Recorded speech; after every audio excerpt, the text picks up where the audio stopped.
right. So how was the reading? It was great. Yeah, I just want to say thank you so much. I thank you for extending the meeting. I think I needed like the next week to just listen to it again and again and just kind of because there's a lot of information and stuff. And then I also was gonna ask, are we gonna go over the astrocartography Yeah, and yeah. So we'll start with the follow-up, just and then we'll go straight into astrocartography.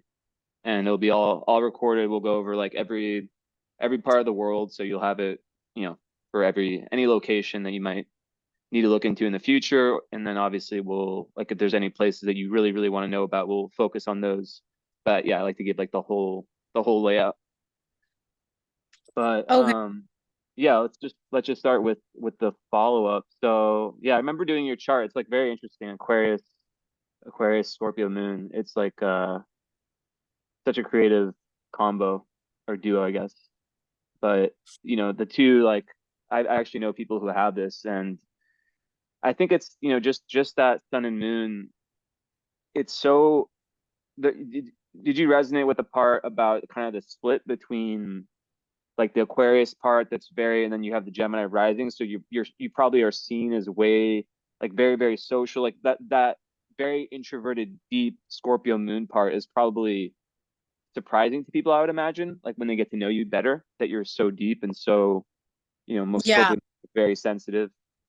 Yeah, for sure. I would say like I'm definitely an ambivert. Like I definitely need my time to like be social and like go out and about, but definitely need like that time to recharge and be by myself. So definitely like describe myself as an ambivert. So you hit the nail on the head with that. Also like the parent stuff that you said, like I had a strong father figure and like troubles with my mom in my childhood. Like that was super spot on.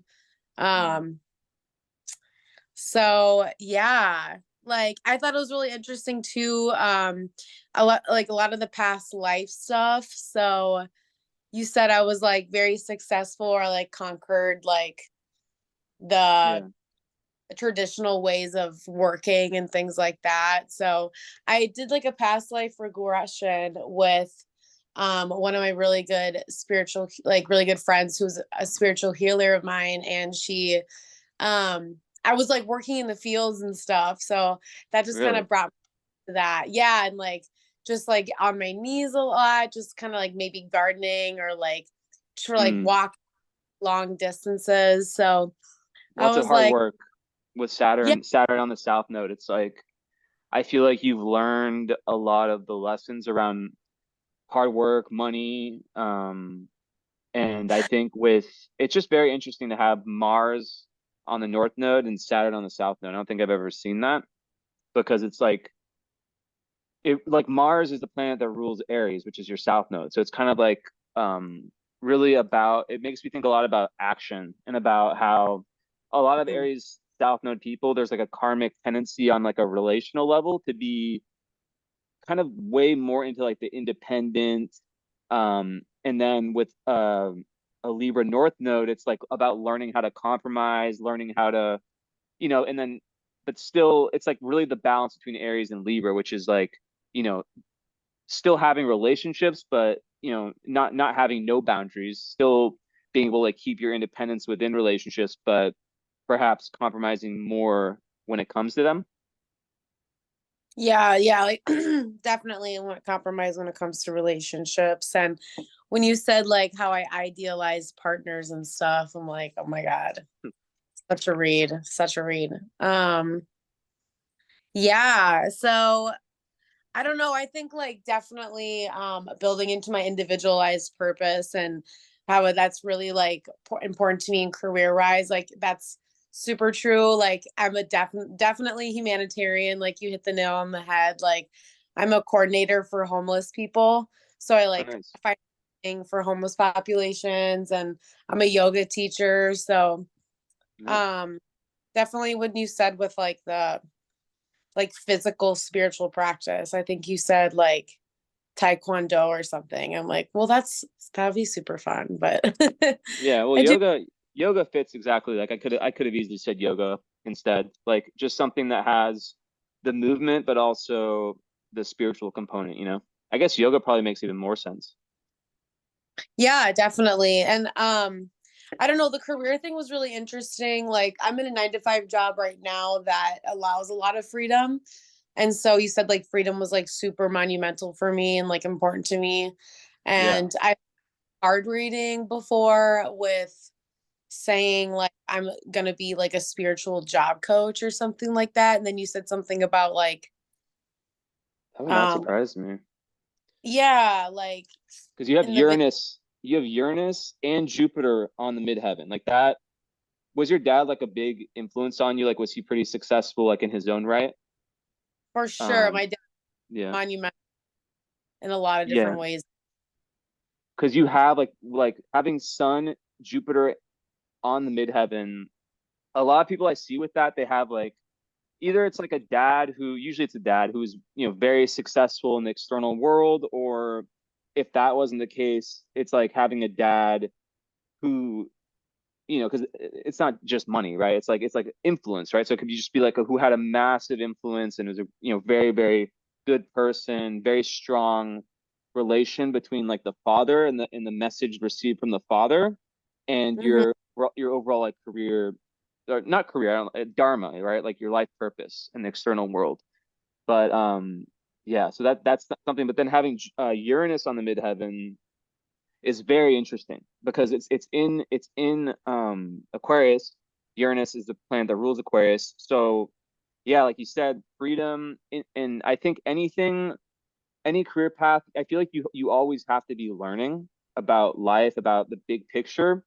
And as an Definitely. Aquarius, it's all about humanitarianism. It's all about the kind of metaphysical component. But yeah, Uranus, midheaven people are very interesting with career because Jupiter there, that gives you good fortune. So people with Jupiter and midheaven are often they're not Mm, here to be poor, right? And we see with Saturn on your south node that you've probably learned a lot of the lessons around money in past lives. mm, So I think that whenever I see Jupiter in midheaven, I don't know if I said this in your reading, I see it as like a career dharma guardian angel. Like whenever you're like you'll yeah, meet the right people at the right time. You don't have to worry about these things. But and then Uranus, that gives a lot of changeability. So a lot of people with Uranus like on the midheaven, right, makes the Uranus very strong. And you're an Aquarius, you're a very Uranian person.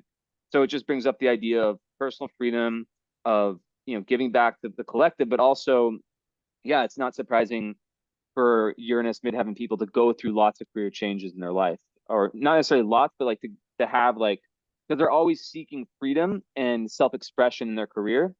So different yeah. things have different links. Different chapters have different links of time.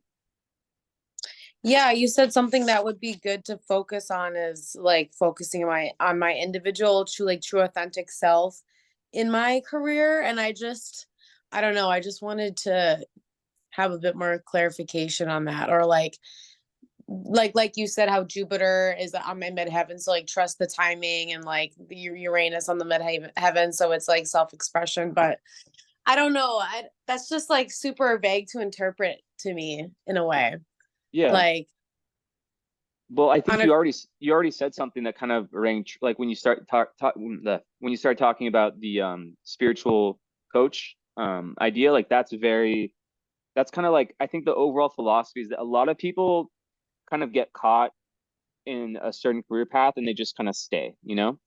But Yeah, for you, I can already tell only in a few minutes of talking to you that you're always progressing, you're always thinking of different possibilities. Like there's a lot of like just the overall philosophy is about growth and about doing the thing that's right for you. So I think with Jupiter there, yeah, it just sets up um I always think that like whenever you're taking that leap of faith per se, that's really, and with individuality, it's like getting your like what you're doing for the world to be really really close to your heart and what you care about, right? And your truth. So as that yeah, evolves, right, as our idea of truth evolves, our idea of what we should be doing can evolve.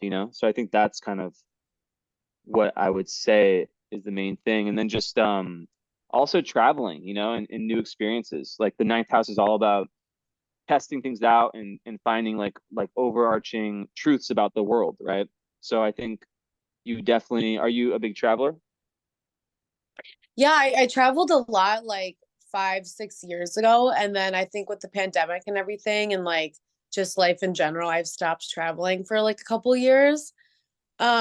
So that's why I'm really anxious to know about like the astrocartography and things like that. I have like a few ideas on like where I want to go next, but I just haven't like I got a new like I just haven't like pulled the gun on anything honestly for a while. So Yeah, same. yeah. Crazy, crazy the pandemic. It's like not wanting to Yeah. do things.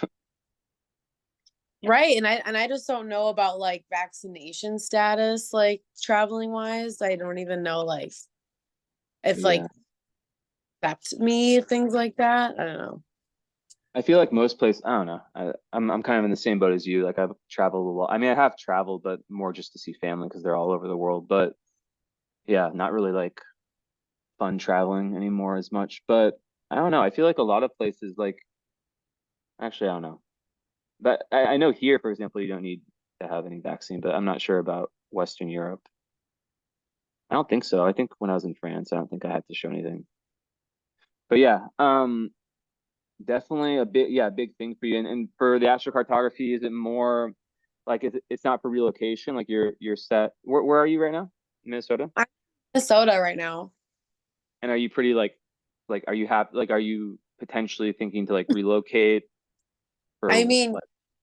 I just got out of like a really long-term relationship and so after that I just really wanted to move like out of state. I've been in Minnesota pretty much my whole life.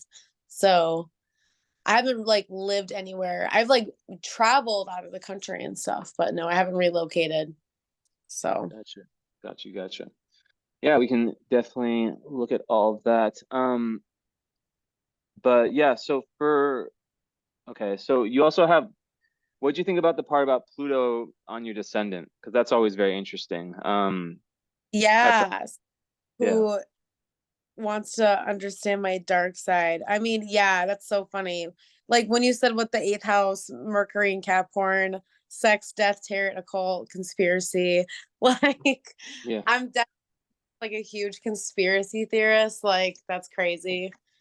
same, And same.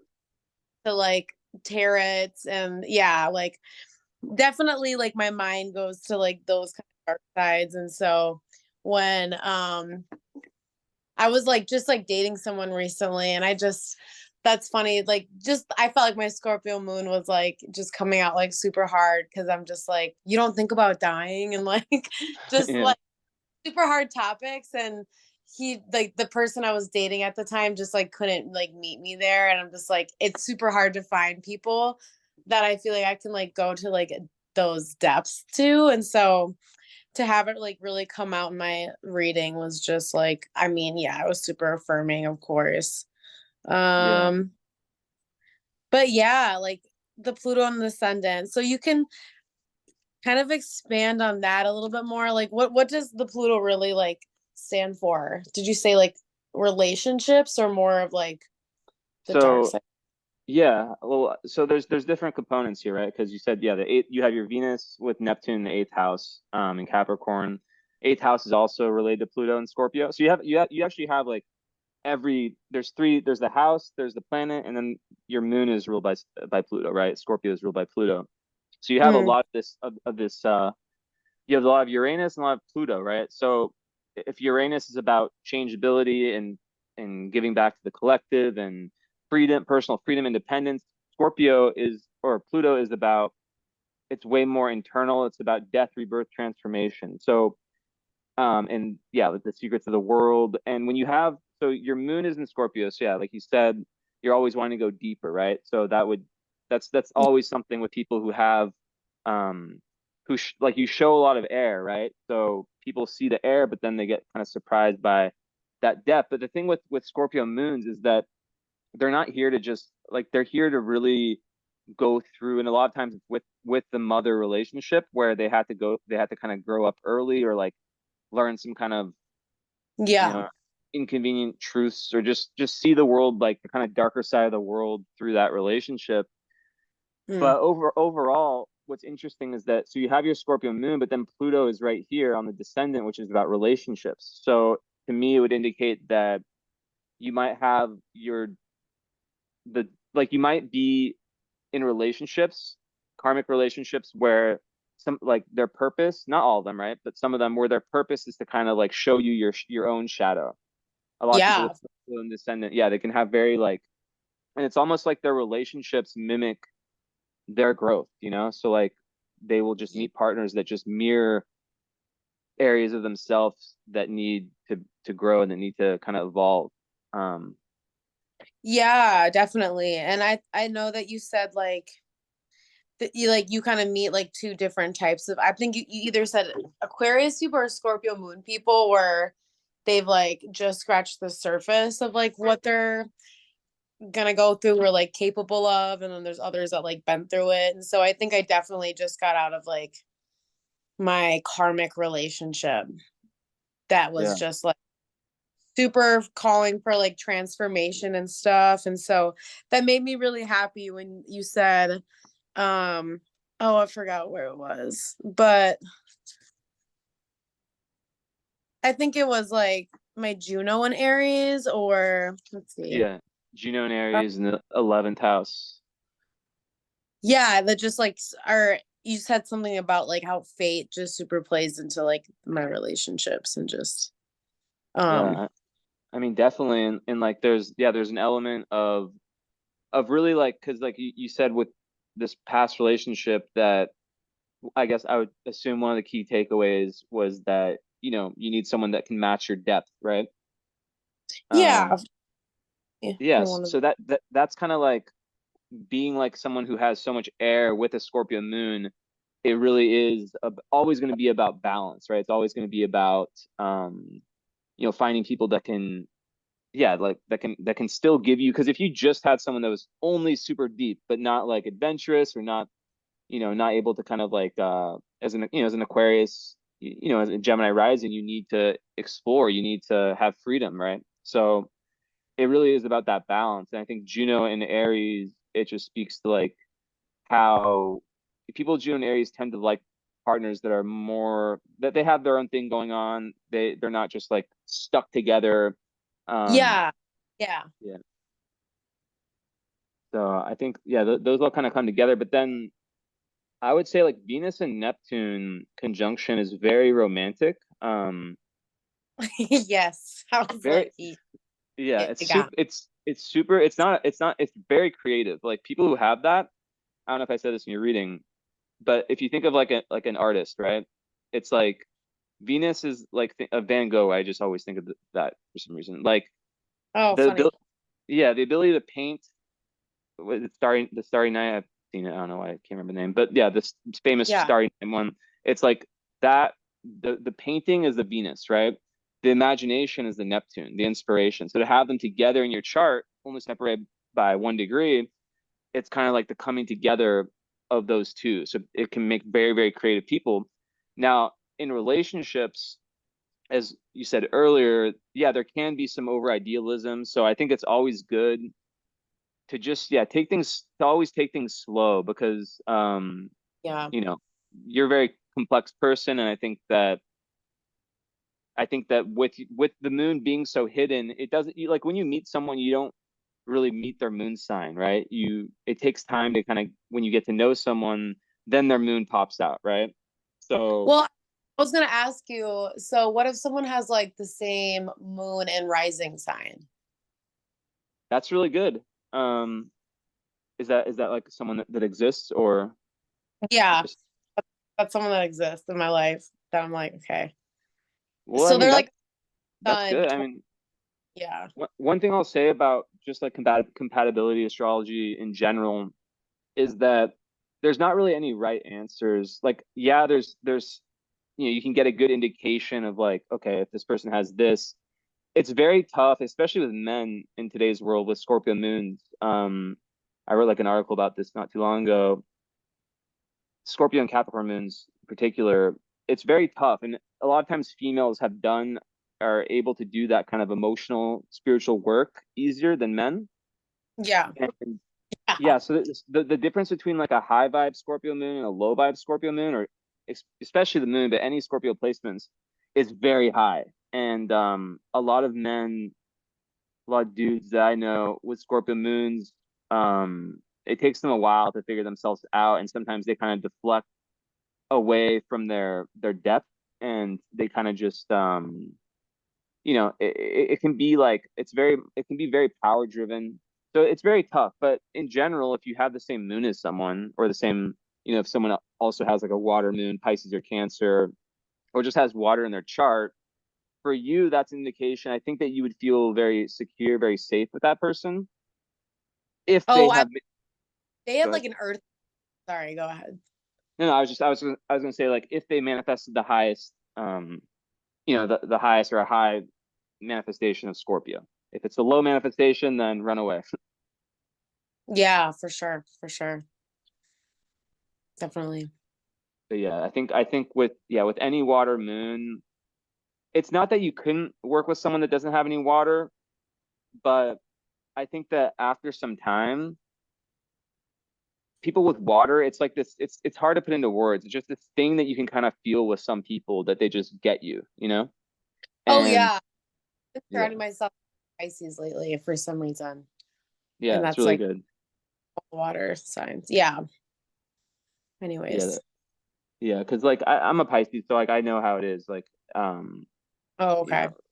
yeah, like I have like a lot of Aquarius also, so it's like I used to always date girls that were Aquarius. I didn't even know about astrology back then, but like every girlfriend was like super Aquarius, right? So it's just, you know, it's Oh, it's fun. really about balancing, because if someone has too much air, not enough water, then they're gonna have difficulty feeling like really get like. I remember being with a girl a long time ago, and she was like I was just having like a mood, and she said something, I forget what it was. It was like it was just very not understanding of that water side.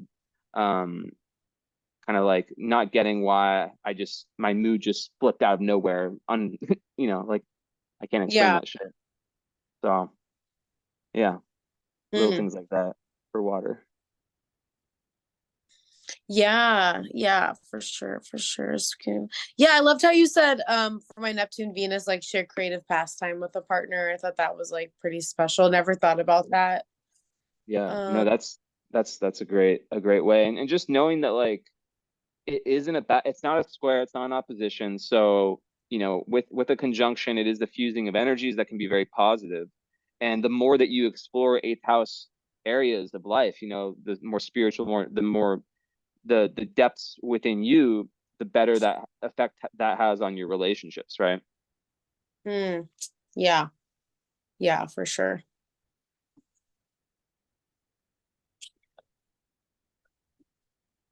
And then yeah, you have Venus. Venus is also, yeah, it's conjunct Jupiter too. So that's a very, very good one for money, and for just luck and love. People with Venus, it's like one of the best karmic aspects you can have, because people with that, they just tend to get, yeah, it's just they tend to get, like, it's a theme in your chart. It's just very much like, if you're going in that right direction, um people in just good situations will just come to you, I think. Yeah, that's amazing. That was super affirming. I love that. It's, who Yeah. wouldn't? Yeah, let's see. Um, yeah, just I don't know what you said that indicated this for you. It was after like the Juno and Aries, but you said stay away from large amounts of alcohol and drugs. And I wasn't Yeah. sure where, I don't know, that was between like the Venus squared Chiron or Juno and Yeah. Aries. I'm not that was for my chart, but yeah. So usually that's like, just with Venus and Neptune in any kind of aspect, you also, like, it's more difficult if it's a square or an opposition. But I would say, being a Scorpio moon and having Venus and Neptune, there can be, which, like I said, like, every escape, like, the whole idea of escapism can be very positive, right? But it just creates someone that's very, like, very abstract, very, very imaginative. And there's always Mm-hmm. that potential, when less evolved, or, it's not even about evolution really, like with addictions, but just the idea of of not kind of relying too much on any type of this of escape like that. Yeah, for sure. Definitely. Has that ever been like an issue or anything that's come up? Just like I mean, a little bit. I mean, I think with like you said, just Aquarius, like rebellion, like in childhood. I definitely was like a rebellious kid. Definitely like was a partier in high school, you know, like had my ex and we I mean, he was an alcoholic and so I was like I was never really like into alcohol, but like a little bit of like smoking weed, I guess, and things like that, but nothing too like pills or anything, like nothing crazy, but I just can like really tell that I can be sensitive to like alcohol and drugs a little bit more than like somebody else, like than my friends or something. Like I can't be like super drunk. Like I'm not a huge drinker, like not even a huge smoker, like just things like that really affect me. So, um, but yeah, just when I was like rebellious, I definitely like dabbled with like the whole party lifestyle. So I thought that was just like really interesting that that would like go in my chart just because having like a strange relationship to it sometimes. You know what I mean? Yeah, no, definitely am. I'm the same way, or was the same way. Because yeah, I think also yeah, it's one yeah. I think I talking to you, I can tell that I'm not worried about that at all.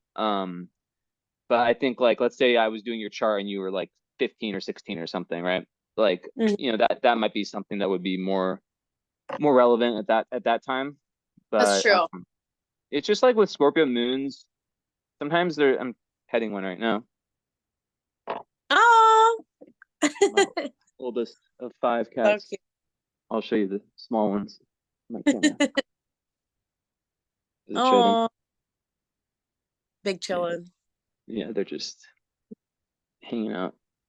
Yeah, with Scorpio moons, I think it's like once you get past that block, I mean not block, like it's a lot of times it's like people can get stuck with Scorpio moons in the sense of like they have to move past these checkpoints or these I call it like boulders in front of their path that are emotional. That's why a lot Mm, of men with Scorpio moons like can get stuck at a certain place in their I guess emotional spiritual maturity because you really have to face a lot of darkness. But with time, it obviously gets easier, and then it can mhm, turn into someone who's like very, very emotionally resilient.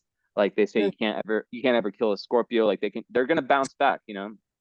yeah, But yeah. yeah, so it's more like early on, like understanding that depth and just knowing that for relationships and knowing that, like you were saying, the conspiracy, and understanding like the truth of the world, like that's very, I'd imagine that's a very like important thing for you, Oh to my have God, you people. have no, yeah.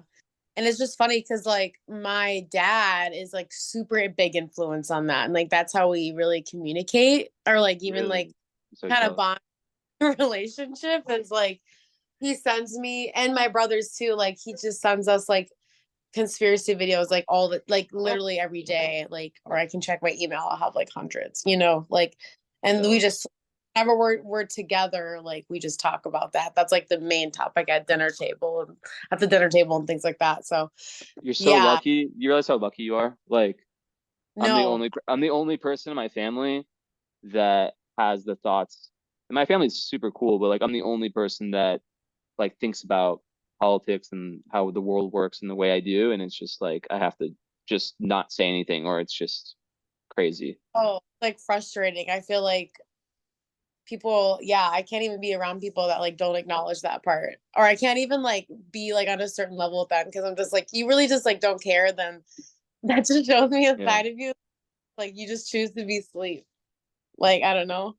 it's crazy. It's like yeah, just Yeah, all like mainstream media, like it's just like yo, how do you like not understand that these things are all owned, by the people that they're trying to, or yeah. owned by people who are pushing a certain agenda. It's crazy, but I that's know. cool. It's crazy. Yeah, you just kind of like, okay, I'll just like see you on that certain level with you. And when it's your family, I mean, I can only imagine. It's like, yeah, Yeah, yeah. Well, it's like walking on eggshells, and like you get to see like how good of a job they've done, like the mainstream media and just anyone who's trying to keep people in this certain thinking. You really get to see like, wow, if I say this thing, then that's the response that they've created that comes up, you know? Mm, yeah. So it's wild. I just don't Yeah. talk. Oh, yeah. We'll see. We'll see what's coming up here. I don't know. This, I don't even know. But anyways, okay. Got off on a Yeah. tangent. Um,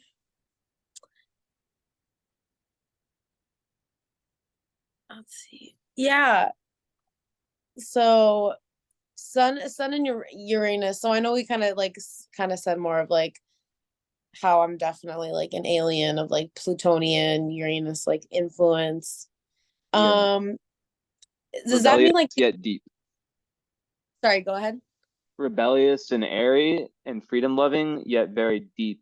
It's an interesting combo. Yeah, definitely. Definitely. Also, Um, Pluto and Scorpio, it's very good for healing. So you talked about, a spiritual coach. It's like yeah. having like a Plutonian element. It's very good for that because people with that have had to do a lot of work on themselves, and sometimes they don't even see it. Like Mm, 'cause, like, it's hard to see ourselves, right? But when they're able to help other people, you know, they get to see like, wow, like holy shit, I've done a lot of work, you know? yeah, that's so funny you say that because I do super resonate with that. And with my other like Scorpio friends, like, yeah, you can just tell like they've been through some shit. Yeah. Like their only like path was to transform, and that's something like you can really like connect on with fellow Scorpio people. And yeah, and I just loved how you said like the with my Lilith asteroid on Mars, one of the witches asteroids activated. And so Yeah. like the spirit thing, I mean, that's like super what I'm into. And like I'm definitely like, exploring that like part of my life. And so that's just like super cool that the astrology kind of reflects that. I mean, Yeah, it's always so fascinating. And what's cool about your chart is that when you have a low degree rising, the chart's going to be very similar from Holstein, which I use primarily, to Placidus. So like mm, for example, my rising is 28 Leo, so it's like everything shifts in the two systems. But for you, it's always going to be very very similar. So oh, that's yeah, that's good. But also, oh yeah, here's something. So with the Scorpio moon in the sixth house, I don't remember what I say, but did I say something about how a sixth house moon in Scorpio can be very difficult because people with sixth house moons already, they feel their emotions on a daily level like quite a bit, right? So like it can be a yeah, very emotionally taxing position of the moon because the sixth house is what you deal with on a daily level, which you also have Chiron there, which would make sense why you would have a job as a healer, right? But yeah. yeah, just like I think that also speaks to work as well because people with that would want to be doing something that they're activating their Scorpio moon on a daily level. So deep type of work I think would be very beneficial to that. Yeah, for sure. I think just like advancing in my career, it's definitely like leaning more towards that, like working with like homeless population. Like obviously you touch like people at really like sensitive points in their life, when their like housing is in trouble. Yeah, And like obviously like being a yoga teacher is healing. Um and so just trying to find like my just super main career where I can just kind of implement like all those things together is going to be like interesting, and which I'm trying to find for myself. Like you said, like something in my chart, just like my purpose is like super unconventional anyways. So yeah, yeah. it's just finding that. But And it's uh interesting. It's interesting that you that your dad is like into conspiracies and because that's like Uranus. That's very interesting because like that impact on your midheaven. Like I mean, can you imagine how different your worldview would be if your dad was just Joe Biden, very like just kind of yeah, indoctrinating conditioned. yeah, for sure. So he was like my spiritual leader, as a child growing up. Obviously, your parents are. And Yeah. he was a definitely indoctrinated Catholic. And so we were growing up like super hard Catholic, like going to church every day. And like I went to Bible camp and like was confirmed and like everything. And then just in high school, he was like, he just went through this total, like, I don't even know, upheaval in his belief system. And, started saying like Jesus was an alien, and like I was like, what the fuck are you talking about? I love that. And so just went on this like huge like spiritual journey together. And so like just trying out different things and like learning about different things. And I was taking like classes on different religions and like going into yoga. So just having a whole like just recycle of your total worldview. And so definitely like went on that journey with my dad. So that was really interesting. Yeah. We Yeah. Yeah. And then you it kind of parallels, just it just shows like how flexible. Yeah, because like, yeah, like Sun on Uranus and Aquarius all in the midheaven. It's just, it's very sure that your career, your dharma, like you're meant to be doing something that's on a public level. You're here to shine for like some people, their charts, it's like they're not meant, they're more meant to go through, let's say, like different emotional stuff in life, right? They're here to learn a lot that's more hidden from the world. But Sun on the Yeah. midheaven, those people are meant to be, whether it's star, just someone who really is, yeah, doing something um for the good of society, and kind of putting themselves out there in different ways. So yeah, I think that also, with Saturn in the 11th house, sometimes people with that, it's more so during their Saturn return that they meet their true kind of spirit, like spirit family, you could say, like the people that they really really resonate. Yeah. Because I think with Saturn the 11th, most people I know with that, it's not that, because you have Venus and Jupiter together, so that's really good for popularity, and you know Aquarius is very social, but a lot of times Saturn 11th house is very slow. Like they're not just gonna like let someone in as a friend. Like they kind of are more selective. Like it's like better to have a few really good friends than like a million Yeah. kind of whatever friends. Yeah, for sure. That's definitely like reflective of my social life. Yeah. Sure. Yeah, definitely just like I feel like I can have a lot of friends if I like really put myself out there and tried, but I don't prefer that because I don't prefer having like surface level relationships with people. It's just exhausting. Yeah. And I like dive into like a few good people that I know are going to be the yeah, so that was really resonating for sure. Yeah, definitely. I think on that point, being a Scorpio moon and with all the Aquarius, I think it's always going to be that balance between like having, like, I feel like you need to have a certain level of space in your life to make changes, right? So if everything is already like these slots for these friends are taken, partners taken, Hmm. careers taken, like there's no room for change, for flexibility, or for having time on your own to kind of invest in different creative passions, or like you need, like if you're someone who is always doing something, there's always like a wedding, and there's always like a dinner, there's always a this or that, it's very hard with work to find time to like devote to passions. That's like that's not why I moved. I moved because I genuinely like it here.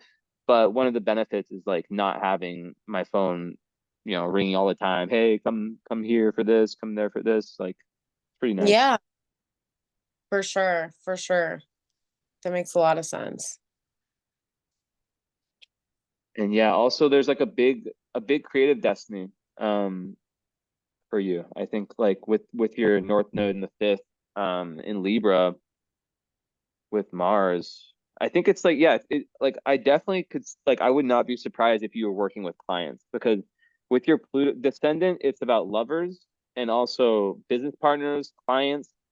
So having Pluto there, you're really able to like truly transform people's life. Like you can have like very intense, life-changing, like for any kind of job working with clients. I think that is an amazing placement to have to really Thank heal. you.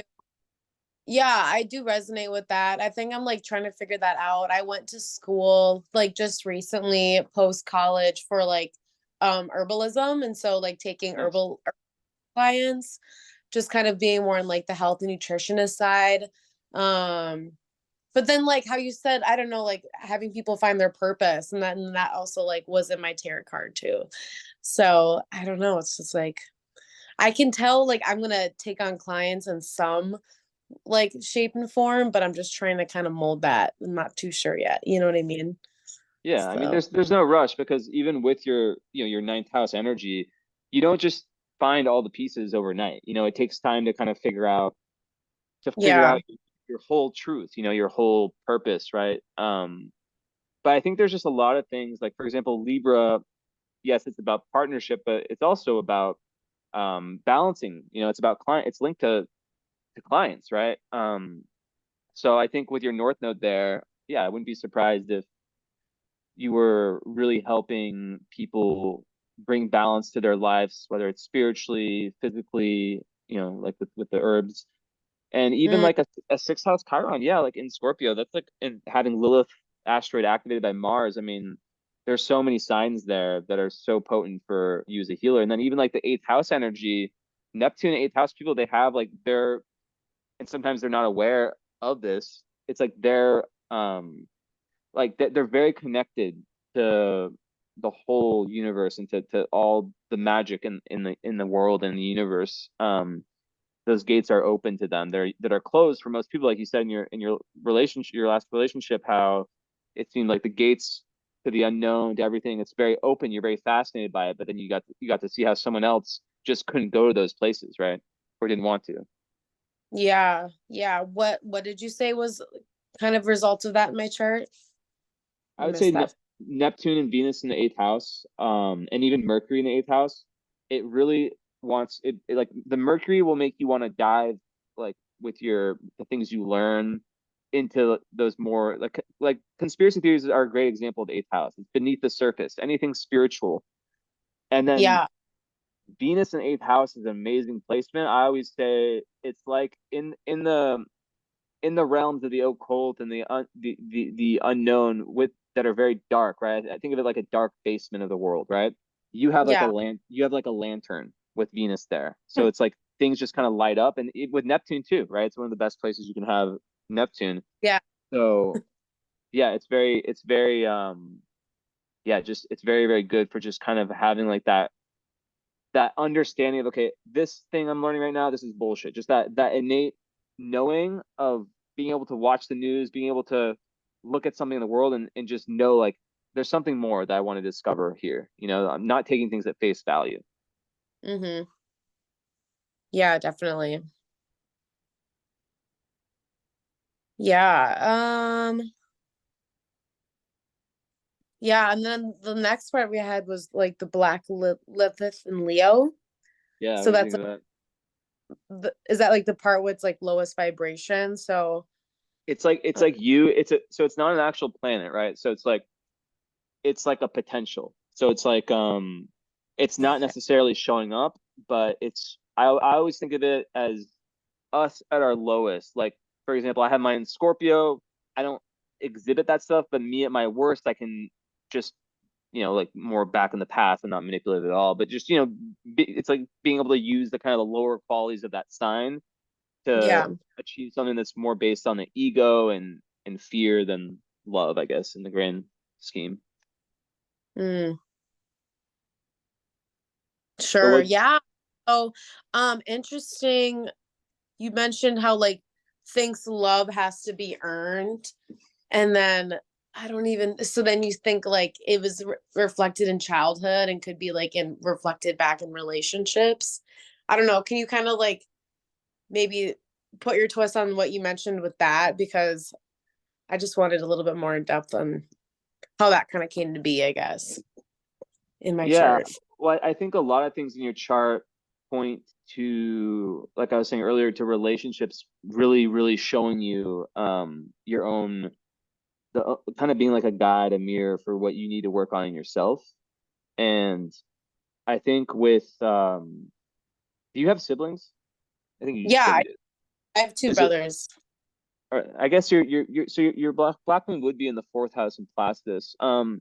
Usually like that just speaks to childhood being just some level of darkness appearing in childhood. Um, Mm. and I think yeah, with it's just yeah, it's just really about finding that self-worth internally. And I think people with Leo Black and Lilith who, when it's not solved, it can be a little bit egotistical. It can be a little bit of that low vibe Leo stuff, which can be like needing too much attention or needing Sure. stuff like that. Okay, that Uh, makes sense. Validation, I think, would be a big part of it. So it's like when all Yeah, that is fixed within, then and Haley always says, that the black moon Lilith, it's like what we can transform into its highest. So, Leo is the highest. Leo is like someone who's a great leader, someone who is just very, really, really spreading joy to other people and generous and stuff like that for Leo. mm-hmm. Okay, I love that. I love that. Was your mom what's your mom's big three? Does she have any Leo?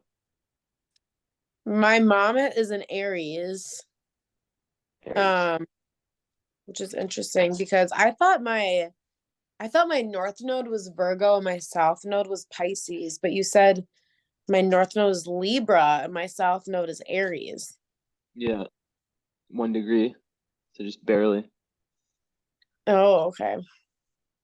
Actually, wait, what am I talking about? No, yeah, yeah, no, yeah, yeah, just barely. If you were born, because the nodes move in the opposite direction. So I think if you were born a few days later, it would have been in Pisces and Virgo. Mm. But Oh, so right now, the nodes are in your nodal sign. So let me see oh, what interesting. degree they are. Should be like 20, 23, 24, 25. Yeah, so the north node right now transiting. So you're gonna have your nodal opposition in not too long. So yeah, it's just like a lot. It makes sense. When did your relationship end in the last few months? Yes. Yeah. So isn't that interesting, right? Because it's like it pro Yeah, actually, you know what? It probably ended with a south node right on your vertex. That's interesting. that's crazy. Yeah, it was probably exactly on yeah, so the nodes change and then you have the same nodes natally or the opposite nodes, and then so that would indicate to me that you leaving this relationship at this time was very, very fated. Oh, And for sure. 100%. yeah, and One, it would indicate that it's very positive that you left it, because the yeah. vertex is a very positive point.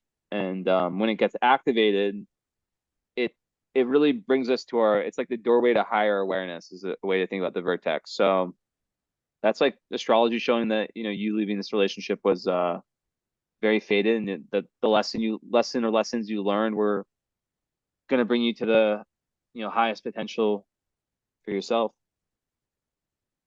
Yeah, that's awesome. That's great. That's super affirming. Yeah, yeah.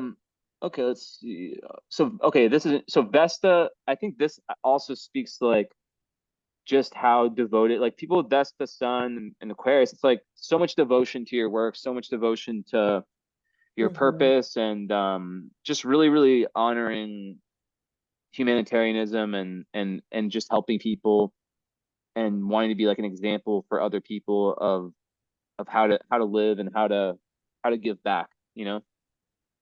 Yeah, definitely. Definitely. That was super resonating because so did you say did you describe it as Vespas on my son? Arrows on my son? What Uh, did you say? Vesta. Vesta. Oh, okay. On my son. So what is the Vesta like point of the chart? So it's an asteroid around what we find most, what's the word? What we really, really value, like what we find most sacred, that's the word. Mm, And okay. it's linked to Saturn. It's kind of similar. It's like Saturn is like hard work and discipline. Vesta is more of like the work that we really love to do, and that really like really lights our fire. So to have it on your sun, I think that yeah, it's just about doing things that really light that Aquarius energy up. And then, yeah, so anything, I think anything with anything in life, whether it's relationships, work, you're always trying to balance out, okay, like it's, remember, it's always about feeding both mouths, right? So it's like, how does my Aquarius air side take this in? Does it meet all the needs for that? And then what about my Scorpio side? So always having things that have that depth, but also give you that freedom and that ability to kind of be all Aquarius. Yeah, definitely. Freedom. Humanitarian. Yeah, like that's definitely one of my philosophies. Like I just feel like we were put on this earth to like serve. And if you're not serving, like what are you doing? Like you're just Yeah. wasting time. I don't know. So that was like pretty resonating with me on that. So that's cool. What else did I want to get into? Yeah, the arrows on the sun and midheaven. I know you're like you're like, I don't want to get into that, but I'm like, I don't No, care. I'm I want good. to I'm I want to good. get Arrows is uh on. What did I say about arrows on the sun in the reading? I just wrote down that level, like your level of sexiness, identity with intense sexual nature, flaunt artistic gifts, like a praise kink, like erotic fantasies or something like that. And I thought that was pretty funny, but Yeah, um I think something like that. yeah, arrows. Yeah, it's just it's like I think it's like very poetic, very yeah, very people that have arrows activated usually have a level of like attraction, a level. I think it's like yeah, it's very much about kind of like Aquarius is very individualistic, very independent thinking. So it's kind of like having that same energy for sex and for different things like that, and also Oh, creativity. sure, that makes sense. But being on your sun, it will make you it'll kind of make you attractive to other people in that type of way. Mm-hmm. So that's good. But yeah, Eros, I always think of like it's very poetic. Yeah, so very passionate. Mm. Yeah, cool. And then your part of fortune is also it's in Pisces, it's in your 10th house. So that's basically Okay. once again reaffirming that you at your best is when you're giving like in your dharma, in your career, in your outer world, when you're giving compassionately. And it's kind of showing how also the more of like a deep spiritual relationship you have with yourself, the better that is for you. So it's just like Yeah. another.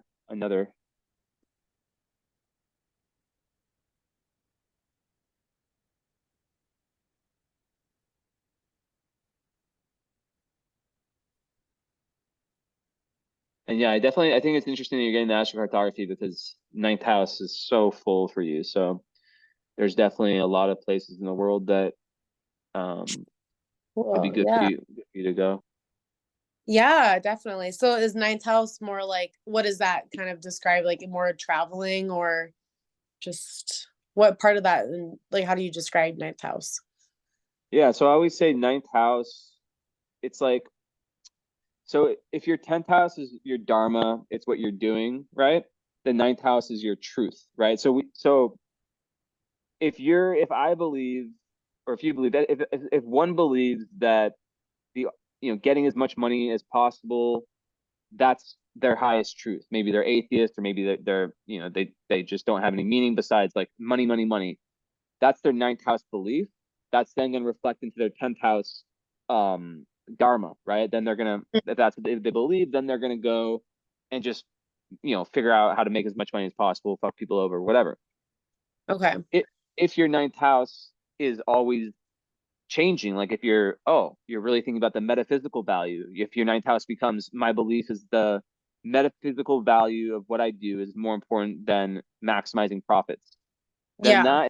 that will reflect or should reflect in your career, right? So that's kind of like the ninth house is like that root idea of what truth is for us, Mm, our subjective truth, and then yeah, being able in your chart with the sun, because your sun's in the 10th house in Placidus, it's right on the midheaven. So regardless of the system, it's still just really like yeah, talking about how important your purpose is.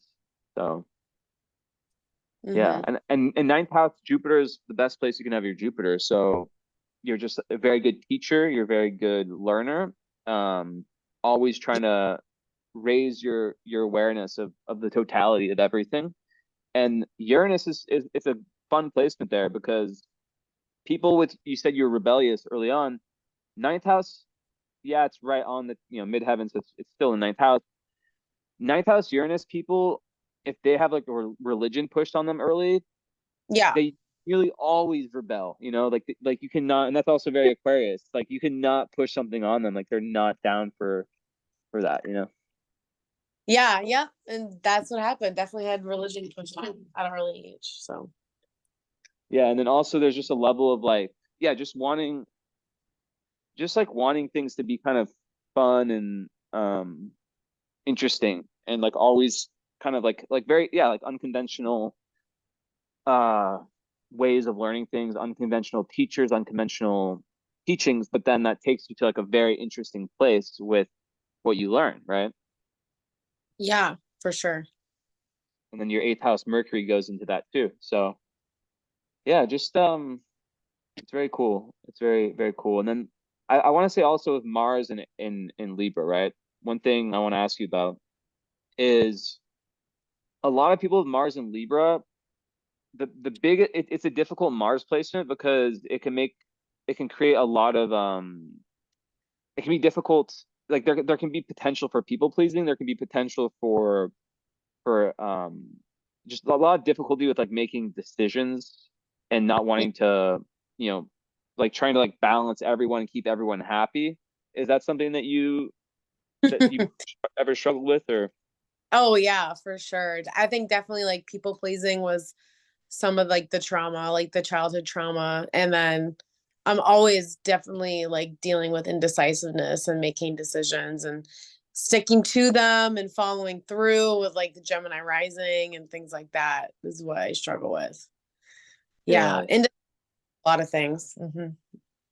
Well, yeah, and it's interesting because you have Jupiter trying, you have a grand trine. Usually they don't, grand trines when, three planets are all in trines, but the ascendant's not a planet, but you can still look at it as a grand trine because, Jupiter and Mars, they're both giving energy to the ascendant. So having those all together for me in fire houses is very much about, Jupiter with Mars gives a lot of expansion with like it's very adventurous, very bold, very willing to take on, to go on different, to kind of just like say, okay, I'm going to do this. And it's like a massive life-changing thing that for a lot of people they would be very held back from doing, but Hmm. it just really gives.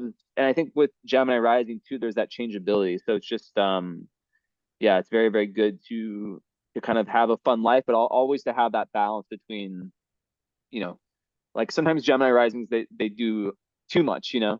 Um, so and that's also interesting because that's the opposition of Gemini and Sag. Sag is reflected by the ninth house. So that's just the balance between being the metaphoric journalist, where you're always collecting data, and then ninth house Sagittarius is about how you tie that data into those truths. So I think that would be a theme in your life too. Would be, I would assume that there'd be times in your life that you're a lot more out there meeting people, doing different things, like gaining that different data, and then times where you're more internal and more about kind of figuring out, like letting them kind of seep into your philosophies, into your truth. Yeah, that's really interesting. That's definitely cool to think about because that's definitely reflective in my life. Yeah, a few of yeah, exactly what you said. So the Sagittarius is more of like integrating those into like my belief system and what my Gemini rising kind of like picked up on or whatever. Like, Yeah, yeah. because the Gemini rising people they're social by nature, they're curious by nature, they need to have adventure. Um, which is that's kind of like very interesting too, because it's very, they're both air signs, your rising and your sun.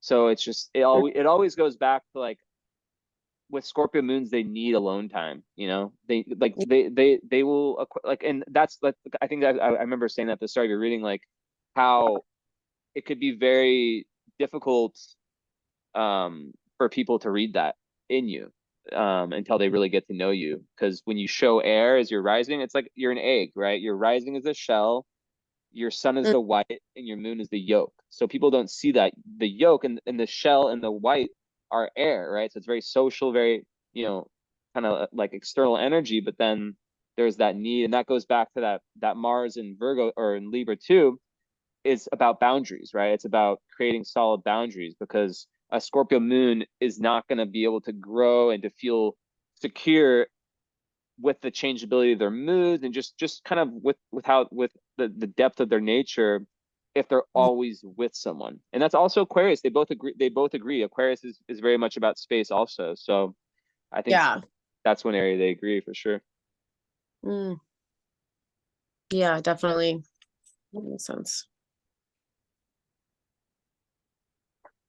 Yeah.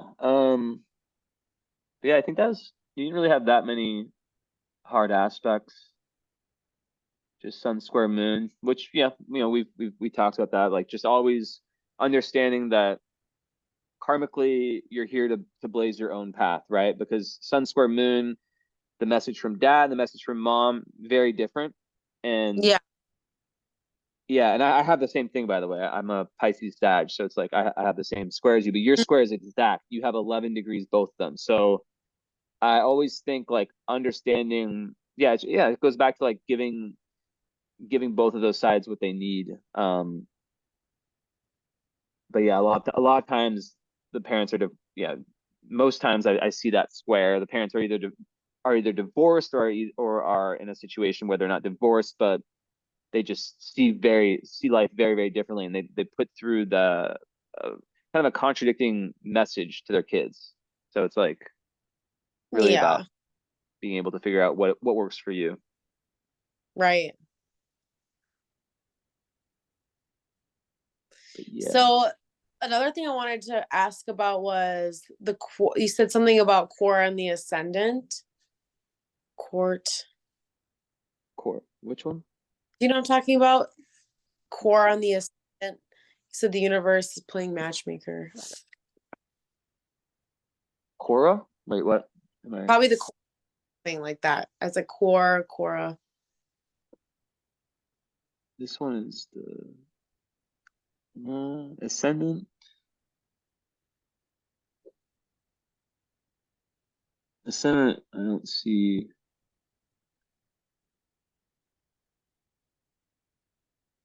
Let's see.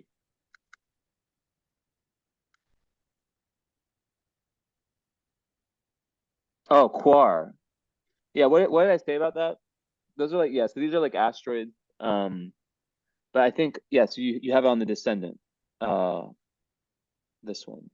Descendant. Okay. But what was I saying in the reading about that? I just wrote down universe playing matchmaker. So like fated relationships or something, maybe. Definitely, definitely. I think with any Venus Neptune also, like even like your North Node in Libra with Mars, like, yeah, there's a, I would say, a high level of fate for you in relationships. And for Okay. you, it's just about, and even this is something I didn't even notice. Chiron is with the vertex. I just saw that now. There's some different signs. So that Hmm. just speaks to like fate existing with your own healing and with your healing of other people as well.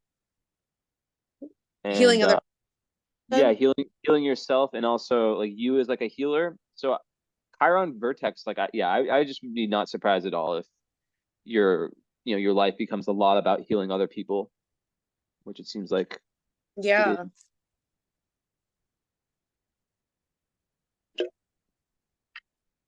But yeah, um, Love that. interesting stuff. What's this?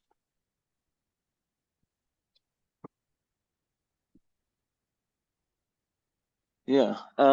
Any other questions about this, or do you want to jump into the astro card? Yeah, we can jump into that. I don't think I have any other questions. Okay, let me hide planets. Okay. All right, so are we starting in the US? Yeah, we can start there. Okay.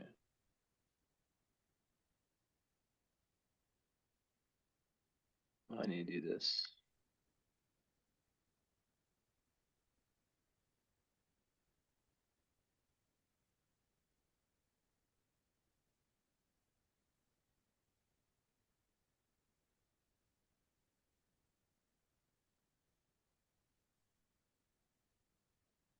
Okay.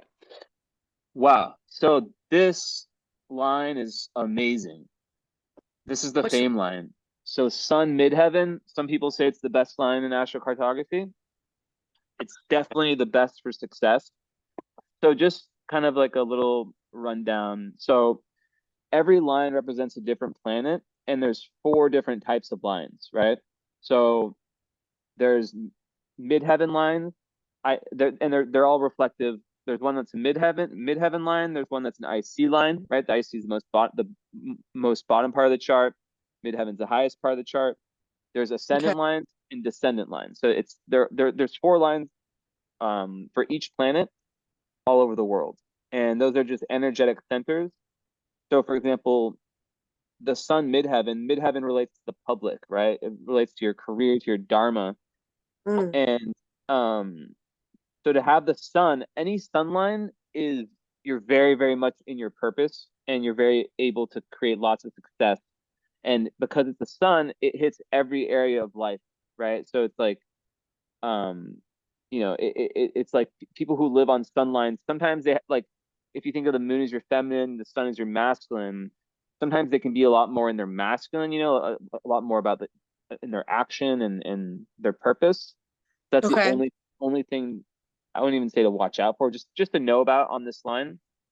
But yeah, I mean, sun midheaven is really, goes right by Chicago, Milwaukee. Yeah. um go a little bit. So it kind of just like flows like kind of close to New Orleans. But yeah, Mm, anything along that line is like very good for success and very good for just all areas of life, but more about like, yeah, it's the fame line, it's like where people can go to have their maximum success in life. It's very good. so where is that in the South? You said it's by New Orleans, Memphis. So just, yeah, just all this line. So it's like Oh, close to New Orleans. It's close to, I mean, because you have it close in your natal chart, it's close to where you live now. But the closer that you are to this line, the better. okay. Also, Appalachia. So yeah, it's like Milwaukee, Chicago. So yeah, it's just a very, very good one. And then I guess I'll just say this. So this Pluto descendant, this line, it's very close to New York. That one's just a little bit difficult, and you have it natally, right? So that one, it can just bring up a lot of very explosive, but explosive relationships. It can kind of make relationships a little bit very transformational, but um I personally, I mean, it's not like the worst Pluto line. Like there's a Pluto IC line, which is the worst. That's not that one. But I don't know. That line, I don't love it, but I don't hate it. It's just more, it just kind of makes relationships very important, and it will create lots of very, you know, potentially toxic or potentially life-changing relationships. Yeah. Ooh, so you have two of the, maybe you have, I would say, the two best lines for career success. You have them both in the US because you have them natally, right? So you have Jupiter and Sun on your midheaven already. But so this one right here, let's zoom in on that. Like Houston, Odessa. Yeah, so this one is Uranus midheaven, which you have like right on your natal chart. So it's like regardless of where you go, it's it's always going to play out. I can't zoom out. Mm-hmm. But this one, so this one here, I guess it kind of goes through, it's that south of North Dakota, but Oklahoma City, parts of Texas, Austin, Texas. Um, that's an amazing one. So the difference, Jupiter midheaven, it's just very, very good connections. Very good for networking, just a lot of opportunity. But once again, I would say with these lines, because you have these natally, I don't think that I feel like wherever you go, you're going to have those influences. They would just be more so along these two lines. Okay, sure. Yeah, and then Uranus midheaven is another one that you have like right on your midheaven in your natal chart. Kind of goes through Kansas City and closer to Houston. That one is just like we were saying your natal reading. It's about a place where you would want to go find and have a career that's very, very individualistic, very based on your true, like really, really grow as a unique professional, like as an individual and have that growth reflected in your career, that individuation reflected in your career. So, Hmm. but yeah, it's like probably close. Are you close to Minneapolis? Yeah, I am. Mm-hmm. Yeah, so it's probably the one that's the most activated now. Okay. Ooh.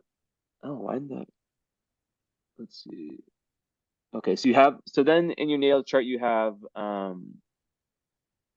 Venus and Neptune together. So that means that in astrocartography you're going to have your Venus and Neptune lines together in the four different Mm, spots. So okay. this one, it's these two together. They're close by. That go kind of to the right of Denver. Mm. So it doesn't really. And you can tell me like any locations you want me to like look at specifically. Like, is there anywhere that you like are really thinking that you'd want Um, to move or I go guess to? like Central America. Okay, yeah. I know But that's anywhere in the US or like for moving? um well, I mean honestly like the ones that you kind of hit were really important, I guess, more resonation to me anyway. So what you've been saying is good so far for the Okay. US. Well, maybe like Florida, I guess. But that'd be the Yeah, only one. I agree. It's the best place. So yeah, there's no lines over Florida, Mm, but that's not bad. The places with mm, no lines, I mean, yeah, like this far part has the sun midheaven, but Miami and stuff, no lines, but that's neutral. So you kind of create your own destiny in those places. mhm. But ooh, so moon descendant. So this line that goes over here. Oh, you have a crossing line just east of Denver. You have the moon descendant that crosses the Venus. Ooh, what does that mean? So any crossing line is like just a very strong energetic point. Venus and the moon. Um, I feel like that would be like a very comfortable place. Any moon, so moon descendant, so any moon line that brings up the more feminine side of your nature. It makes you quite connected to that area on an emotional level. So if you Hmm. find a place, but this moon line, it kind of goes through the middle of nowhere, doesn't it? Yeah. But yeah, just the moon descendant, sometimes it can be a little bit codependent just because it can create such an emotional need for relationships. Okay. Um, but yeah, any moon line, especially like the other three are going to be very good for just feeling very at home. Mm. So yeah, lots of midheaven lines. So you have Mercury over Salt Lake and Phoenix, and Ooh. Mercury midheaven. I'm not like a big Mercury. I just don't think the Mercury lines are that important for astrocartography. Like their purpose is more like on midheaven, so career. It would make you very, very networky, I guess, or like very much you know, like someone who like that. It's a good line for someone who wanted to like write a book or something, or who had like a career in sales or something where they really have to Mm, business, you know, where they really have to network, they really have to be kind of obsessed on a mental level with their work. okay. But I don't think they're that strong in my opinion. And Chiron descendant, probably a good one to avoid because it can bring up a lot of pain in relationships. Mm, And that one goes through Phoenix, close to Phoenix also, and kind of just up into mm, Canada. And then, so this Mars one, it's by Vancouver, BC. It's far, yeah, it's kind of close to Seattle and Portland, a little close to the Bay, but that one is not the best. So it's far enough from LA to not really matter for LA, but that one, it can create a lot of drive to go towards relationships, but can also create a level of instability in the relationships, like fighting mm, kind of. mm. So Okay. I always tell people to not go on their honeymoons on that line, or yeah. So it's not like I don't know. I think Mars descendant. Do you have any interest in the West Coast, Yeah, for sure. I mean, definitely. like LA or Yeah, there was like an LA opportunity for a while, but I mean, living in California is so expensive, and I don't know, yeah, for not my sure. cup of tea. Probably do like northern, like the Northwest, if anything. Yeah, that's I grew up in Portland. It sucks now. Oh, My it mom lives in sucks. San, yeah, I'm San Francisco, LA, Portland, pretty much is Okay. where I'm from to summarize it. But yeah, Portland was good, but now it's just Yeah. bad, very bad. Yeah. Um, in San Francisco also, it's horrible now. So two good places that or former good places that are fucked up so bad. Yeah. That's too bad. And LA is still chill. I mean, it is just the same. It doesn't change. It's just it's fucked up in its own way. But Yeah. you're lucky because LA and San Diego are not affected by this Mars line. It's more Portland, Seattle, and the Bay. Yeah, Okay. so that's good. And yeah, so those are the main lines in the US. So obviously the best are, you know, are the Sun and Jupiter. And I think also if we talk about Central America, like if we think about the Venus and Neptune midheaven together, that is like very good for creativity in career and like creative purpose. So also very, very cool. Traveling on these lines for you would be magical. Like finding Mm, locations that are with the Venus Neptune. Neptune makes places feel like they're from another world. And Venus, you know, just gives you that feeling of love. It's very possible to meet lovers in those areas. mm-hmm. So it kind of goes through Guadalajara and Guadalajara. yeah, and then this part of Mexico, I forget, I don't know what's here, but you can kind of just see like from this map, south of Guadalajara on the coast, and Guadalajara itself, and just this area. That's like a very, very good zone for you, Mm-hmm. but don't get murdered because I don't know where the cartel is. Yeah, a Also, little. yeah, you gotta be careful. Once I was in Mexico, I was just super drunk and I was like with these cartel dudes. Like I only realized like how stupid it is like now. But like I was just like they're like showing me their guns and stuff and I'm just like laughing like Jesus Christ. Like 16-year-olds with like fucking guns in a nightclub. But yeah, crazy people. But yeah, so also you have okay, so this line, like this is the one that we were talking about in the US, right? Jupiter midheaven. So that's the one that is any Jupiter line you're gonna love to live on. Like you're just gonna get lucky.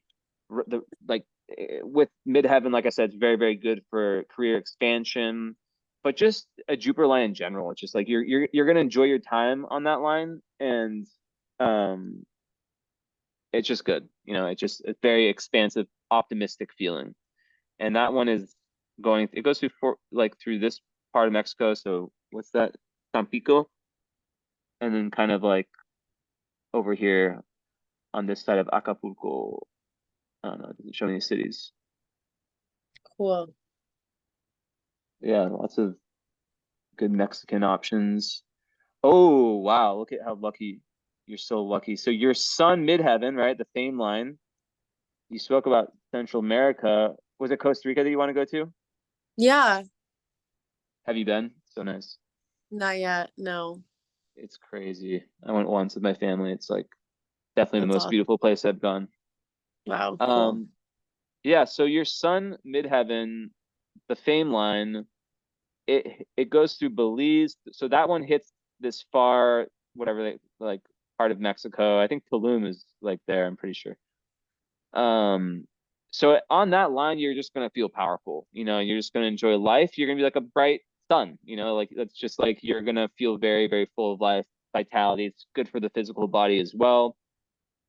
And that same line, it goes through Belize, through this part of Honduras, El Salvador, Nicaragua, and it's close enough to like the Pacific side of Costa Rica to have a good effect, especially on this upper part. Like the closer to this line, the better. But yeah, And that you, that makes the sun line? yeah, the sun line is awesome. So it's closer to like, it's obviously like going through Mexico, through Belize, Honduras, but it still is close enough um to this part of Costa Rica to have that be like a big influence. Because sun lines you can use a bigger orb for them because the sun, so Okay, it goes further. cool. So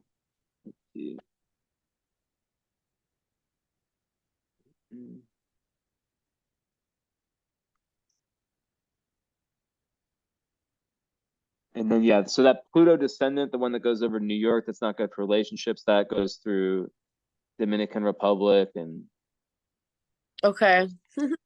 Grand Turk. Mm. But yeah. Wow, so simple. Oops. So South America is very much like whatever you make it. There's not many lines there. However, this line, you're lucky that's in the middle of the ocean. This line sucks. This Oh, dotted one that goes to the very horn of Brazil. okay. I always tell people that's the one line that you go there, you'll just like people tend to feel like very stirred up and nervous, and it's like something's bubbling internally, and it's hard to put your finger on what it is, and it can just Okay. kind of create this like annoying, yeah, this kind of anger. Mm. So yeah, that's Okay. just at the yeah, it's the very tip of Brazil, so it's not doing much. And this line should be in there. That one doesn't matter. So yeah, the whole like basically besides this Pluto line that goes through Venezuela and the Amazon and the middle of Bolivia, it's probably still the Amazon and kind of close to Buenos Aires. Eh, yeah, that line is definitely it's yeah, it's the one that's about crises and like kind of dark relationship stuff that you have in your natal chart already. So I think like South America is like super open. Mm-hmm. Cool. So yeah. And let me know if like there's any place like along the way like that you want me to go really detailed about or like look into like I think like Eastern Europe would be fun to know about. yeah. Oh well. Okay. I'm happy I don't have your astrocartography because you have the worst line over right where I live, which is like right here. Okay, I'm never going where you are Well, then. yeah. So this line, let me just tell you, this line sucks. Like I know it well because that's the line I grew up on, and it's so bad. Pluto I see, and it's not okay. So actually, it's not that you can't visit a place like this. Like whenever I go on my Pluto IC line and I've talked to different people who have it, it's not like you're gonna go there and you're just gonna hate it. It takes Yeah. time. Like you can visit anywhere, right? It takes time for the Pluto IC to kind of activate. Like when I go back to the Bay where I go back to now. It's not within the first week or the second week or the third week, maybe third or fourth week. I start to feel this internal. It's like this internal pressure, and just living on a line like that is unfavorable because you're just very, very much meddled with your inner darkness. Oh, Yeah, it's good for shadow work, but that can be kind of tiring. But yeah. for visiting, it's fine, and it goes through this part of Greece. Actually, see.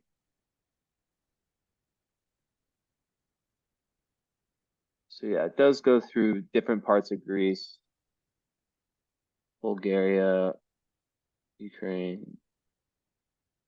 Is there any places that would be like really, really meaningful for me or like successful? I know we kind of went over like the American cities, like the Yeah. sunline, but So yeah, I mean a lot.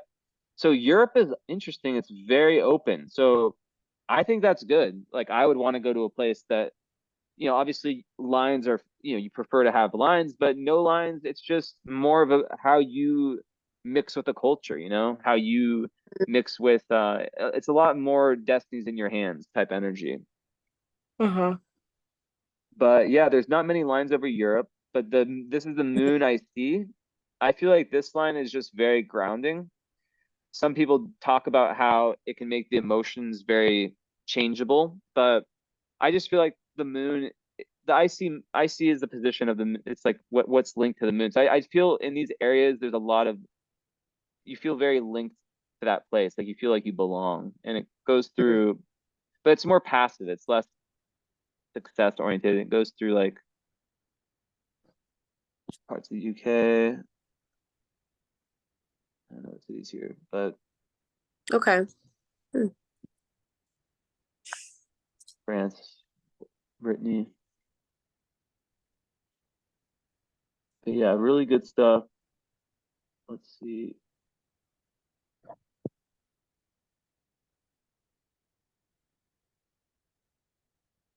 So that same line, interesting. It's like the very horn of Africa. Remember, like the Neptune Venus.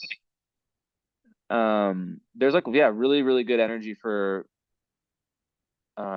just in general. I like the horn of Africa. This is one of the best for romance or for just having like good romantic time. Uh-huh. And then the Hmm. Venus Neptune, it just makes you feel like very very at one with the place, and yeah, it's good energy there. And then the Sun Descendant over Ghana, Morocco, amazing place. You got a Sun Descendant line over this part Cool. of Morocco. So Descendant is about relationships. So yeah, Africa has like a lot of a very strong relational energy for you. Sure. This dotted line is the one to watch out for though, because it's Chiron IC. So this dotted one, because that just brings up it can just bring up a lot of emotional pain. And Hmm. the IC ones of the outer planets are the one in Mars are the ones that you want to watch out for. Kind of like this Sure. one, the one that's IC Pluto that I said sucks. Um, so it just goes to like the middle of Africa through South Africa. Yeah.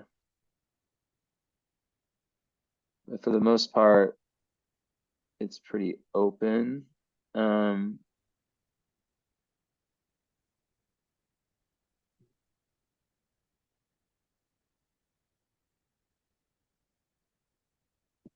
Dubai, interesting. I don't know if you have any interest in that part of the world. What's my line in Dubai? So Mars Ascendant is like the main one over the Emirates, and that's just like a good Mars line because it makes you very full of action, very determined. Um, so you kind of you really like it definitely creates a lot of decisiveness in people, and very much in your masculine energy, very Hmm. willing to go towards your goals. And if it's for visiting, just adventurous, you would like to Cool. you would be full of action, vitality, and want to do a lot of stuff. So Okay. Cool. let's see. Interesting. Do you have any India interest? Yeah, I do. And With yoga and things like that. so yeah, so for spiritual stuff, so not only do you have your Chiron, wow, okay, so India is very interesting for you. So overall, the country has a very internal energy, but it's a very internally positive energy for you. Um, so there's different lines. There's five different lines. Four of them are IC lines. One is ascendant. So I guess we'll start from from the east. So the IC Uranus is the only one. I don't hate that line, but it's. I used to like really think it was bad, but I've kind of now I think for living IC Uranus, it makes the emotions too changeable. It's just too crazy, right? For the Yeah. emotions. But for like just visiting, it definitely as an Aquarius yourself, I just wouldn't be scared of Uranus line, you know? I just wouldn't Yeah. because you're so that already that um it's not an energy that would really be, you know, bad for you. But that's the only one that's not super well, I guess that and Neptune are the only ones that are kind of have their own are not like really good.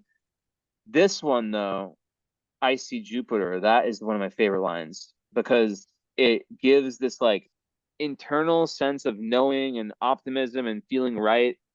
Um, and it's Oh by wow. Raipur, yeah. So you have a crossing line very close to Raipur, and that's Chiron and Jupiter. So I don't know. There could be some type of healing potential you have around there. Mm. I have no idea about Raipur. I don't I've heard about it, but Chiron Ascendant, this white line is very good for you as like a healer to heal, like whether it's doing yoga, doing something healing. This, you know, not this white line, and this dotted line, but also these two, they're all very good for that, but especially around here. But anything around this white line, Chiron Ascendant, it's just like could be very good for learning. I don't know, like some kind of yoga teacher thing. I'm not really sure, Yeah. but yeah, so it's nice that that makes that goes to Madras and the south of India and Sri Lanka. So then you have what's very interesting to me. I'm trying to imagine what this energy would be like. Is your Venus in Neptune, right? The IC version, you have this little, you know, it goes through very populated places, Delhi, right through the middle, right? Um, Yeah. so when you put those two together, Neptune, Venus, that's like the inspiration and the artist, right? So I just feel like the spiritual potential for you in these places is wild, and Wow. it's almost like magic gets created. Especially if you're doing something. I feel like anything along these lines, like with icy Neptune, you do have to watch out for the potential to have that confusion. However, Venus, that's what's cool about your conjunction is that it makes the confusion make sense. And that's in your natal chart and then also in astrocartography, right? So the things that are usually confusing for a lot of people, it makes more sense to you. So very abstract. That's kind of the energy like in these areas. So yeah, there's a lot of potential. Ooh, I love this line. So yeah, does that make sense for the India? Yeah. So you're saying that my Venus and Neptune are like kind of in the populated parts. We Yeah, see so like you can see like it's like everything. This is Venus, this is Neptune. So it's just like everything around that or in between it, kind of right down the center, is very.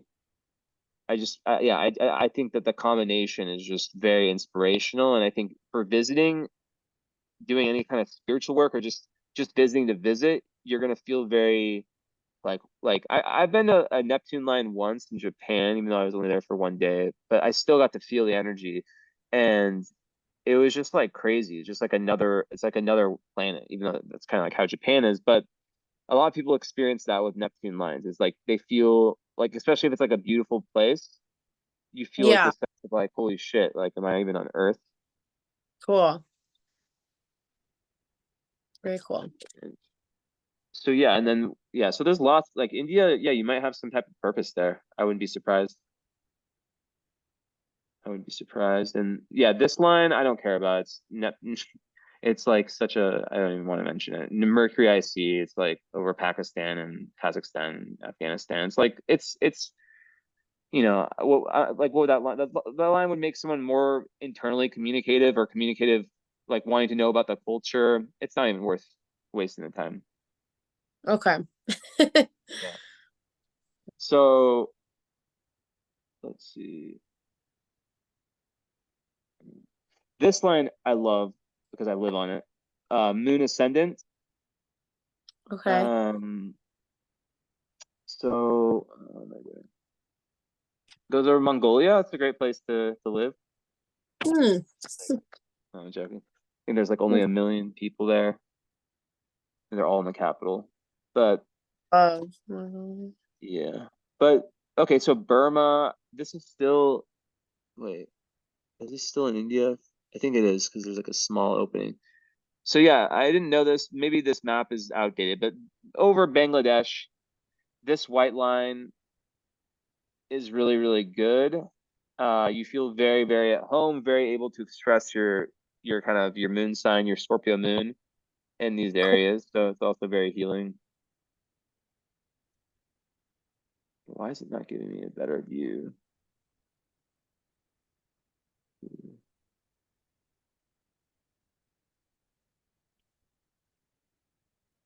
Ooh, okay. I didn't even see this line. This dotted one is the known as the retirement line, and it's the sun I see. And the reason people call it that is because it hits every part of life, and it creates a lot of like consistency. Where is So this? where'd I go? Am I still showing? So this black dotted one. So let's see where it's. Um, so it kind of goes through the side of Burma and Bangladesh, and this is still India. Um, hold on, let me recalibrate. Yeah, I mean it goes through. No, it's this one. So it goes through a lot of just China, um, and Mm, Russia, but it does. It's basically Bangladesh, Burma, like the this part of Burma. And then what islands are these? I think these are Thai islands. I don't know. It doesn't say the name. okay. But yeah, so whatever these islands are, those would be dope. And then Island. yeah, they're like off the coast. They're definitely very beautiful Thai islands for sure, I think, because Thailand is here. Well, they might not belong to Thailand. But this is something I just noticed is that you have a sun moon crossing line right here at Ooh, the very tip of Burma.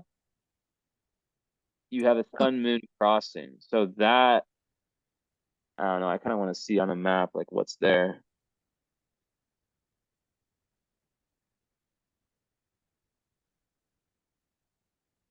Burma is like a very spiritual place. Myanmar, Burma. Okay, okay. so what they're showing me. Wait, is this part of? Oh yeah, so it's Bangladesh. The maps have changed, but yeah, the very very called Cox's Bazar, very tip of like where Burma meets Bangladesh is very interesting. And then let me see what these islands. So these islands right here are called Andaman and Nicobar Islands. Andaman and Nicobar. Okay. So I don't know. I've never heard of it, but what country does it belong to? Burma still. No, it doesn't. Maybe they're part of India actually. So Indian islands. That's Okay. cool. That's cool. Yeah, so lots of potential over there.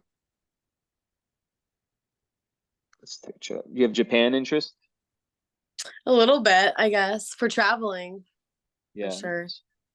I want to go. I had like a long layover and I got to stay in a hotel there. But like even that was like life changing. And I'm just so curious to actually really go because it was Cool. like the coolest place ever.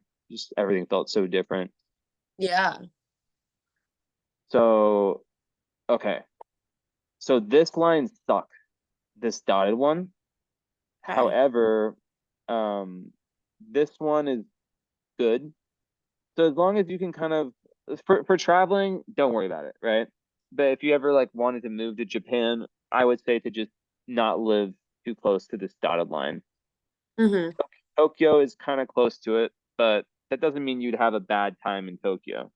It's just Mm-hmm. more that the Saturn IC line, it can just bring up a lot of internal stuckness and yeah, it can just kind of make the flow of life make life a little bit more dim and like different things you kind of have to get through restrictions. I think with any Saturn line, it just gives me the color gray too much, you know. It's not what I would consider to be the best for Sure. living.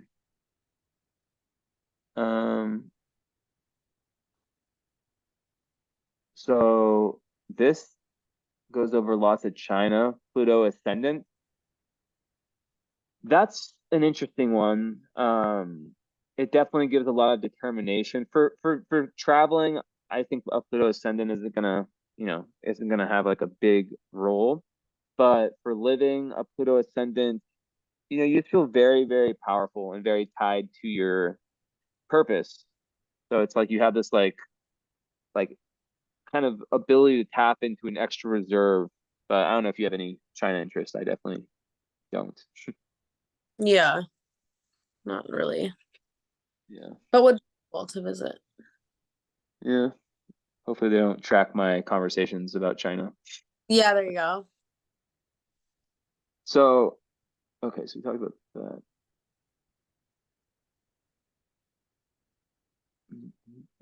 Yeah, so Southeast Asia also it is really like you create your own destiny.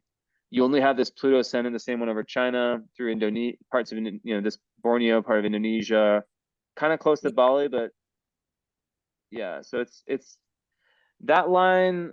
I feel like, especially if you went to Bali for something spiritual, or a Pluto ascendant line is great for that. Yeah, okay. Cool.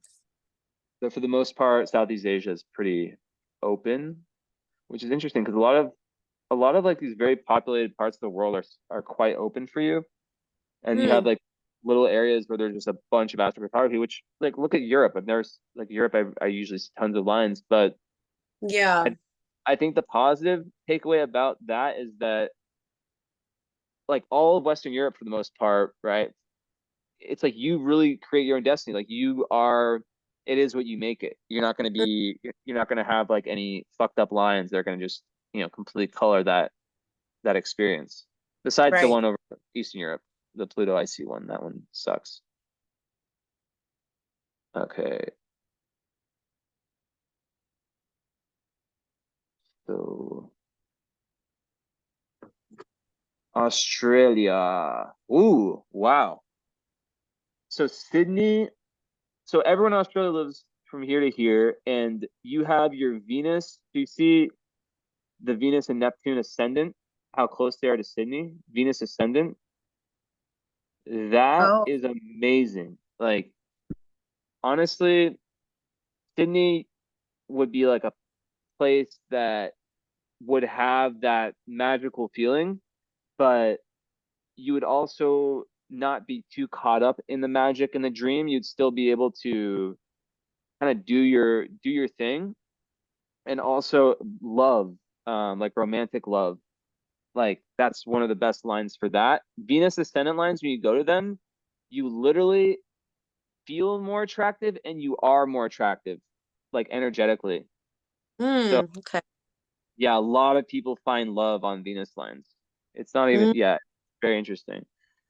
Mhm. Um, yeah, like I've had clients and even I've been at Venus lines too. It's like you just feel this like very good flow with life. So to have your Neptune with Venus, obviously like it adds like a very dreamy element to Sydney and most of the areas, Brisbane, like most of the areas on, this where like I think is it 80 or 90% of Australia lives like from here to I think here. So that's pretty much like, yeah, most of Australia. And Mm, then this is like the bad one in Japan, that dotted one, because it's kind of, I don't think it really touches much. Wait, where's Adelaide? Over here. It's here. Yeah, so Perth, there's nothing there. How about New Zealand? Ooh, moon midheaven over the most populated, the north part of New Zealand. Um, that mm, any moon line, you feel very at home in that place, and you feel very connected. cool. So So like East New Zealand. yeah, I mean, like I would say like especially because it's a moon midheaven, so you have like an emotional connection to your career, and you really want to it makes you really want to do work that's linked to your deepest emotions, which is a big theme in your natal chart. So yeah, Yeah. that could be. Is this Fiji? Show me. Yeah, Fiji also. Wow. Okay, so Fiji, random place to have, you have a sun moon crossing very close to Fiji. Oh, cool. Yeah, so that could be a place that has some magic. I mean, it's higher up, but still, I mean, that's a sun moon crossing. So,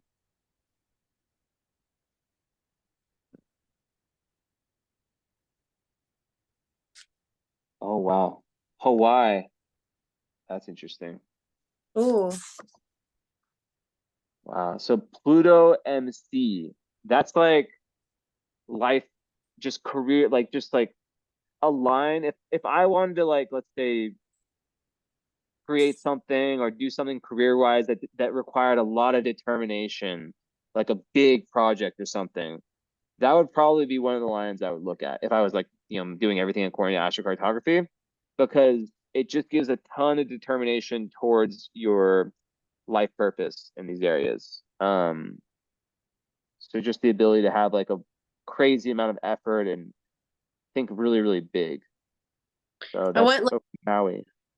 by the Big Island, so that's kind of funny. Oh, That's you live cool. there? No, well, I studied abroad there. Oh, nice. Yeah. Was it good? Yeah, it was amazing. It was super transformative, like spiritually wise too, which is awesome. So by Maui, okay. Hmm. Yeah. So yeah, Maui, but it would also affect the Big Island. So let's see.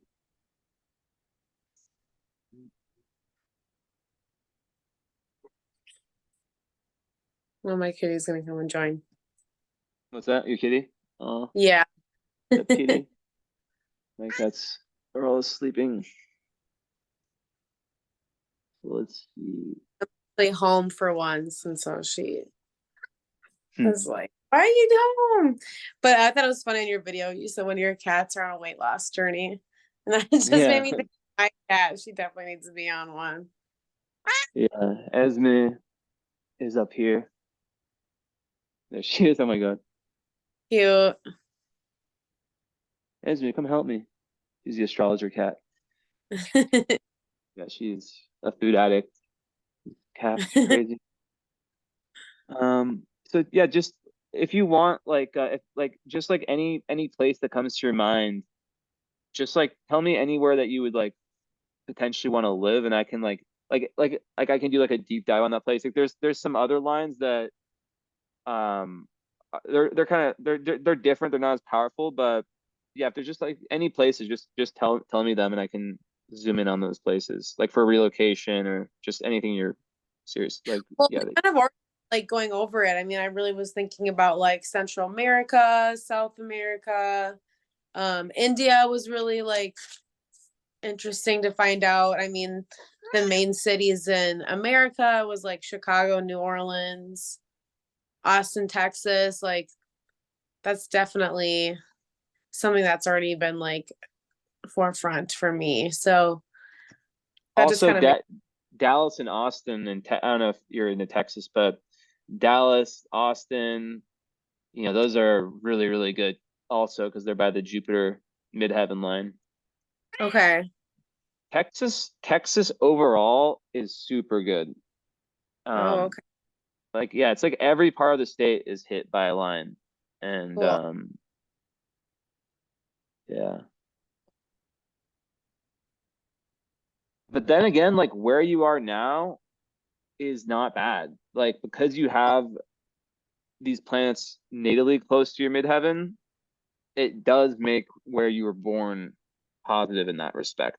So it makes sense why you haven't like moved, right? Like if you're like me, I was born with Pluto IC, so I have the worst. Remember the line over your Eastern Europe? That's where I have where I was born and where I like Portland and San Francisco, which are on the exact same line. So it's just like they all suck. Like, but you have Okay. really good lines where you're from. So What are my lines again? Can you kind of go over that one more time? yeah, so it's like on your midheaven you have your sun. Well, you have Uranus that's the closest, and then you have Jupiter and Sun. They're also very close. Okay. So yeah, because of that, where you're from, Uranus becomes the main one, but Jupiter and Sun, and that's why just like America has so many great lines for you. Yeah, Yeah. Chicago really. Would you ever consider Chicago, or you have Yeah. any link to it? There for college. I wish I did. Yeah, I would definitely. Oh, you went there for college? Nice. Yeah.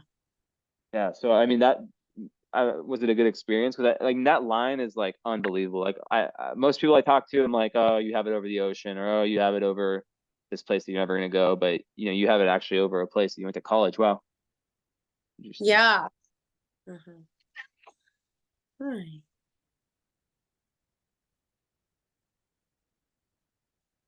Yeah, South America's super open, minus the horn, and Europe very open, and just yeah, just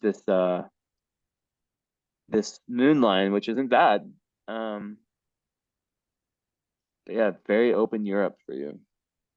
Would you like, is there a place that you would potentially live in Europe if would you ever move Oh, here? I don't know. Yeah, I don't know. I was just always like thinking about visiting like my family's home country, Oh which yeah. is Czech Republic, but Czech Republic's good. I mean, this line is far enough from like it's not rule of thumb, I would say like maybe like here on one side, like for a Pluto line like that. Like so by Czech Republic, you're not influenced at all by the Pluto line. yeah, that's right. Okay. Italy, France, like Germany, Denmark, all those places just wide open. Mm-hmm. Mm, yeah, and then India is very magical. Yeah. Africa's quite open besides the Horn, which just has like a bunch of energy. Mm-hmm.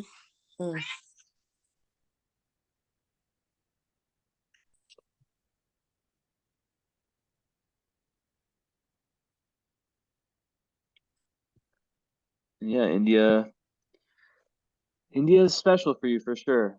Okay. Good to know. Yeah. Any other place? No, I think that's enough like for me to kind of go off of.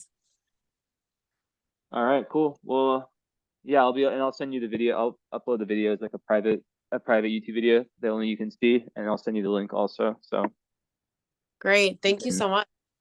yeah, cool, cool. Well, so yeah, everything good with astrocartography? Any like questions from the nail? You good on everything?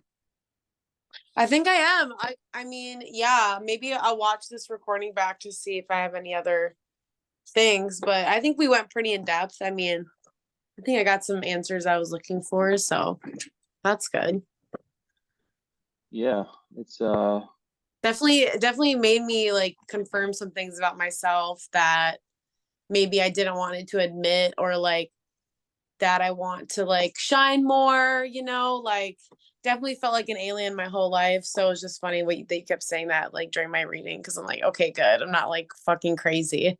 yeah, Astro yeah, could be like that's affirming for you.